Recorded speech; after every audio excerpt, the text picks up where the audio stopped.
When I learned of the cancellation, I was shocked and expressed my fear in my voice.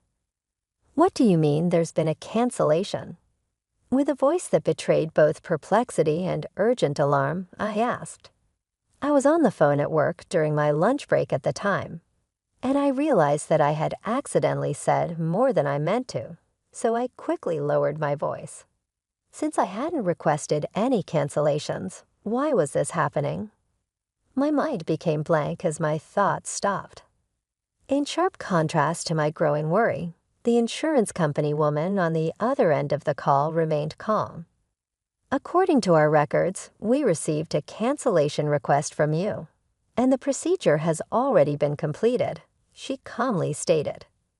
Encouraged by my sister-in-law, Alice, an insurance agent, I had taken out a savings-type life insurance policy.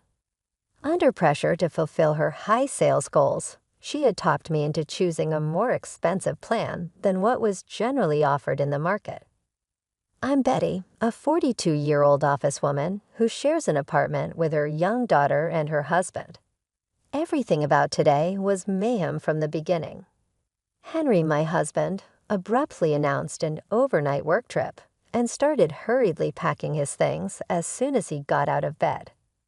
As all of this was going on, our first-grader daughter Linda started crying because she couldn't find her arithmetic textbook.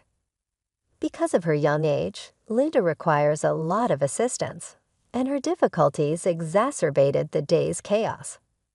In the middle of all this, I wanted Henry would just sort his stuff by himself instead of adding to the chaos by asking where his new socks or travel bag was.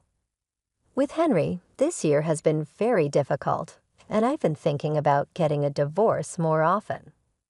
I told Linda that I was upset that they hadn't prepared the night before, and she immediately apologized and offered her sincere regret. "I apologize, Mom. Next time, I'll exercise greater caution." Reassuring her, I said, "It's all right. That was my error. I ought to have checked in with you yesterday." But dealing with Henry was a whole other ballgame. Linda is still young, and we could have saved ourselves from the pandemonium of this morning if Henry had done his homework beforehand. It would have been kind of him to buy new socks for his vacation, or at least organize his old ones. I was really annoyed by Henry's disrespectful comments about requesting new socks for his travels. "I had no idea about your business trip schedule," I said. "Aren't the socks I washed and put away good enough?" I thought it strange that he insisted on buying new socks for every trip, but I didn't voice my thoughts. Though he hadn't mentioned it, his work visits are rare, occurring perhaps once every several months, and this one had undoubtedly been planned well in advance. He ought to have informed me in advance or purchased the new socks on his own if they were necessary. My heart ached to see Linda's tear-streaked face as she begged, "Daddy, Mommy, please stop fighting." I looked over at her. I apologized to Linda. "It's all right. Together, let's locate your textbook." Henry then quietly went back to packing as I assisted Linda in looking through her backpack for her misplaced math textbook. I couldn't resist taking a quick peek at Henry. I saw that he was bringing more laid-back attire for his weekend vacation than for his professional travel. This information sparked previous worries in me and triggered a big red flag. Considering his previous behavior, is Henry having another affair? His previous 2 instances of infidelity proved my concerns weren't baseless. The first occurrence had me on the verge of divorcing Linda just before she was born. Reluctantly, though, I chose to stay after his family intervened and offered heartfelt apologies. His mother and sister especially pleaded with me not to leave him. Then he cheated once again with a person he met on a dating app last year. Henry considers himself discreet since he is usually forthright and rarely nuanced. But in my opinion, his attempts at stealth are sometimes blatant and border on hilarious. When discovered, he once more turned to sobs and excuses. Knowing his customary arrogance, It was both heartbreaking and maddening to see him so modest. I was very clear then, one more mistake, and our marriage would end. As a precaution, I even had him sign preliminary divorce papers and move all our funds into my account. Despite my forgiveness, his lack of connection with Linda and his selfishness had completely destroyed my affections for him. For Linda's sake, I thought we should put off the divorce until she was older. Thank goodness, we immediately located Linda's arithmetic textbook, and she happily headed off to school. Alone with my unease from the morning, I decided not to make lunch and spent my break visiting a neighboring store. I spotted an insurance company advertisement there and realized my policy was about to get a bonus payment. These bonuses are huge incentives for me because of the hefty premiums I pay. I began thinking about what I could get Linda for a bonus, maybe a new fall wardrobe. I went to the bank to check my statement since I was feeling a little better and wanted to make sure the bonus had been deposited. I was shocked to see that the anticipated money was missing. Not only was the anticipated bonus absent from my bank account, but the insurance fee for this month had also not been withdrawn. At first, I was just perplexed by this difference. But remembering Henry and I's tumultuous talk about cancellations this morning, a terrible sensation started to creep in. I was so concerned that I called the insurance company to find out what was going on.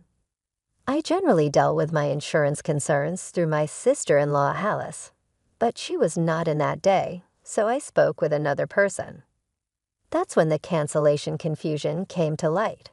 The representative informed me that a cancellation payment had been processed, but I hadn't seen any funds in my account. She insisted that all the paperwork was correct and that the insurance company had adhered to proper procedures, subtly implying that the fault wasn't theirs if the policy was canceled without the owner's knowledge. Firmly, I clarified once again that I had no intention of canceling the policy.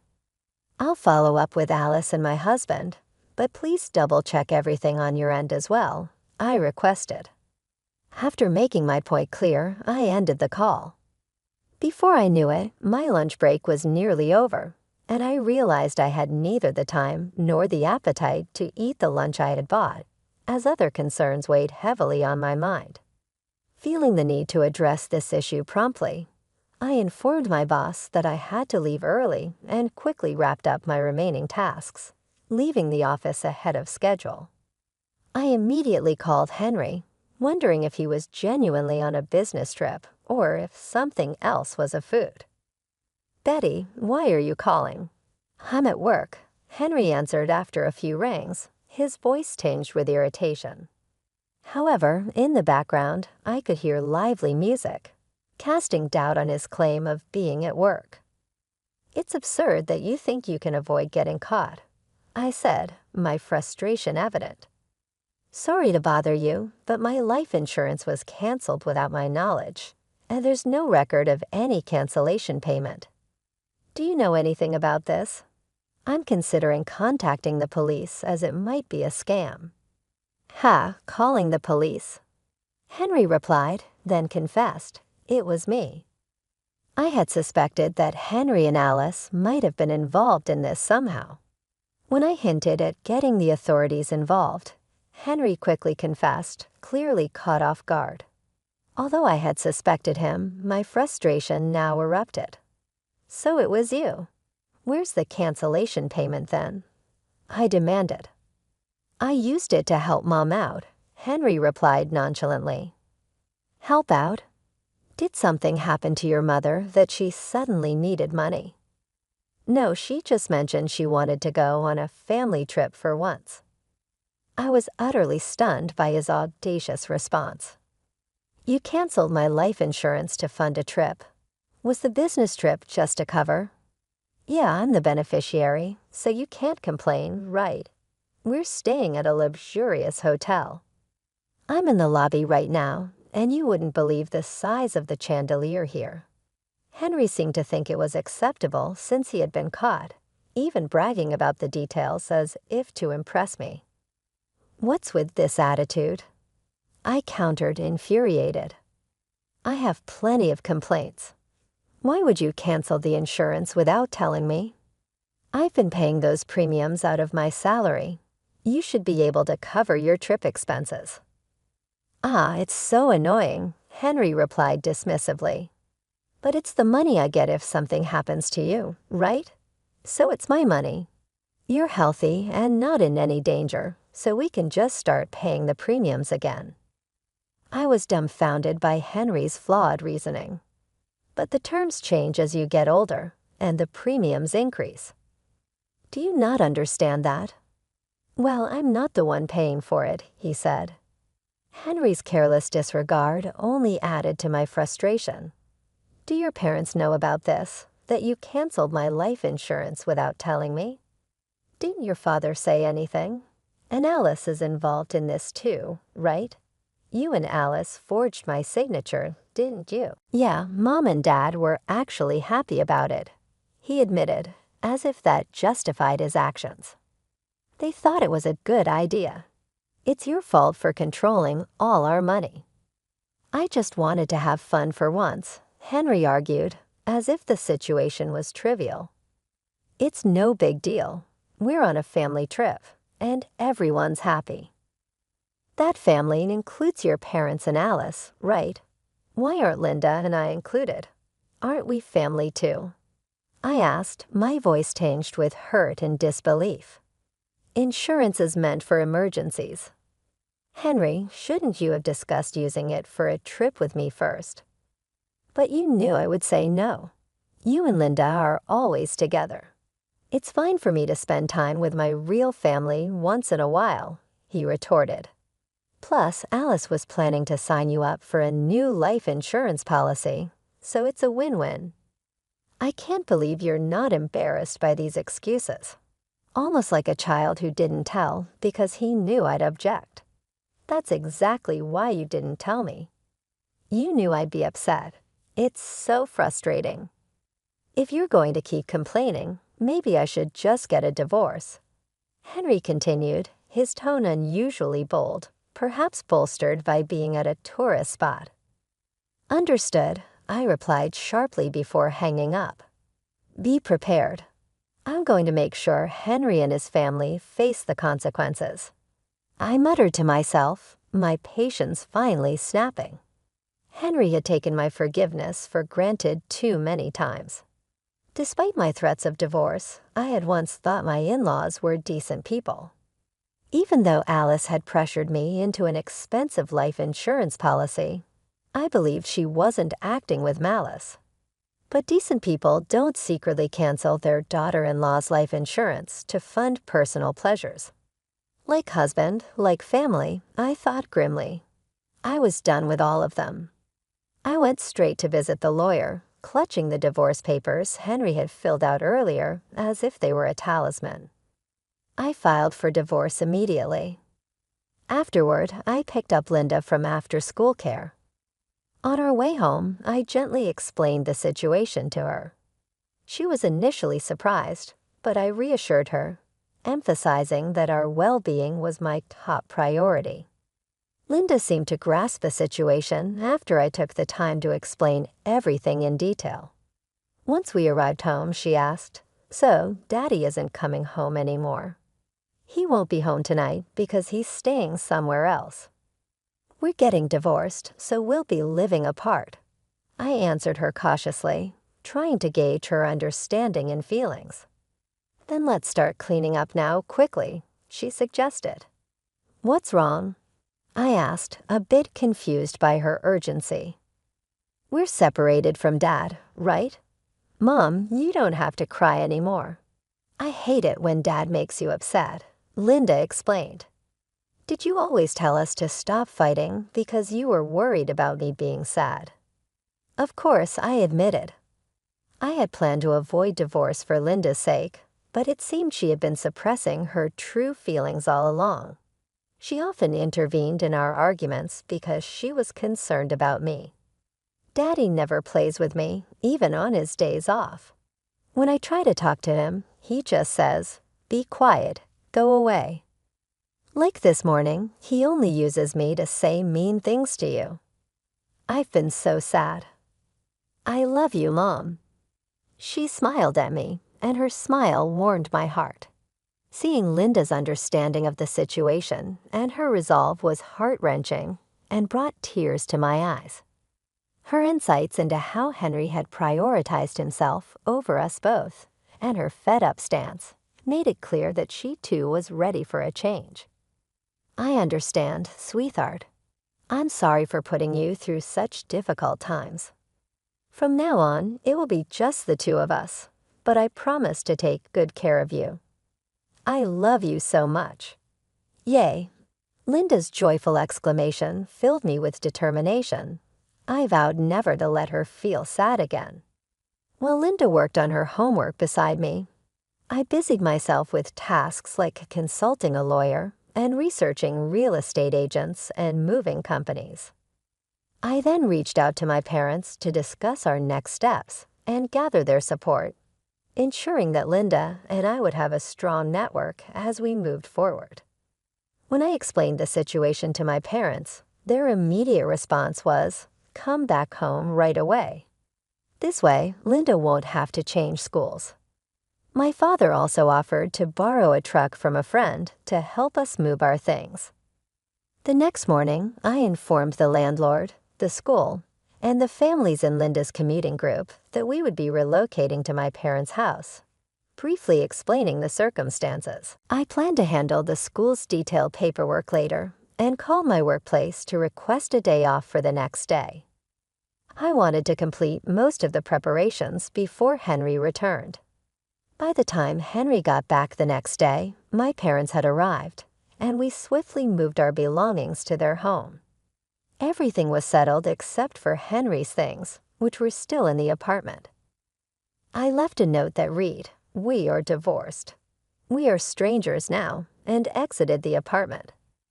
I imagined Henry's shock at finding us gone and felt a wave of relief and satisfaction. The smooth execution of this divorce was thanks to the experience gained during Henry's previous affair. I had warned him then, next time there will be no discussion. We're getting divorced. We had agreed that I would retain custody of all marital assets. With that in mind, Linda and I began our new life at my parents' home. Later, my frantic mother-in-law called. She must have reached out because I had blocked Henry's number. Knowing Henry's tendency to cry easily, despite his usual bravado, I pictured him probably sobbing away. "What are you thinking, divorcing my son when he hasn't even cheated this time?" she yelled, her voice so loud it hurt my ears. I instinctively pulled the phone away from my ear. "Betty, it's not too late. Apologize to my son right now. He's been crying nonstop because he's so upset. Aren't you embarrassed to make such a fuss over this? Apologize." Me? Why? I was so taken aback by her words that I blurted out, "Who are you?" My mother-in-law clearly didn't expect such a response from me, and her words suddenly stopped. My own sharp response surprised me. "Well, yes, it's me, your mother-in-law. Come on, Betty, what's wrong with you? You're not losing your mind, are you? You're still young." "No, I only have one mother. Are you some kind of scam artist?" I replied half jokingly yet pointedly, not providing her with the acknowledgement she expected. Given that we were now divorced and effectively strangers, and considering their past actions, like canceling my life insurance without my permission, I saw no reason to engage in a serious conversation. It seemed fitting to maintain a somewhat detached demeanor. "Don't joke around, Betty. If you're going to act like this, we have our own ways of dealing with things," she warned, her voice seething with anger. "And what exactly can you do?" I countered, skepticism threading through my words. We agreed that if there was another issue, I'd get a divorce immediately, and Henry himself told me over the phone that he wanted a divorce. My firm stance made her pause, and I seized the opportunity to press further. If you wanted to go on a trip, you should have consulted me first. Instead, you committed a crime. Unauthorized cancellation of life insurance can be considered forgery, punishable by imprisonment. I'm ready to pursue this thoroughly. Henry's family has never had financial difficulties that I am aware of, so their actions seemed not just impetuous, but also dangerous. That was the exact reason I was unable to overlook it. Hold on, we are not criminals. Please accept my apology. Let's discuss, she said, her tone abruptly changing with the prospect of potential incarceration. However, it was too late for debates or excuses. I cut the call short, banned my in-laws' numbers, and distanced myself from any more unhealthy relationships. With this firm decision, Linda and I were able to move on from the upheavals of the past and begin a new chapter of calm and stability. Subsequently, I learned that Henry became a hermit after quitting his work and withdrawing from social interactions due to his extreme shock at the divorce. Regarding the life insurance fiasco, we were able to settle it outside of court using a mechanism intended for just these kinds of insurance conflicts. In the end, the insurance firm fired my sister-in-law, which even made the little press. My in-laws' activities made them the focus of gossip in the area, and family members chastised them for their bad judgment and shameful behavior, which caused them to become socially isolated. Henry and my sister-in-law didn't seem to be doing well financially, since they were both unemployed. At my parents' house, Linda and I were enjoying a contented and free existence. My daughter had faced difficulties as a result of the circumstance, but I remained dedicated to giving her the love and attention she deserved. With the love of my parents as our pillar, we were able to find stability and serenity in this new chapter of our life, and we were progressively starting again without the upheaval of the past.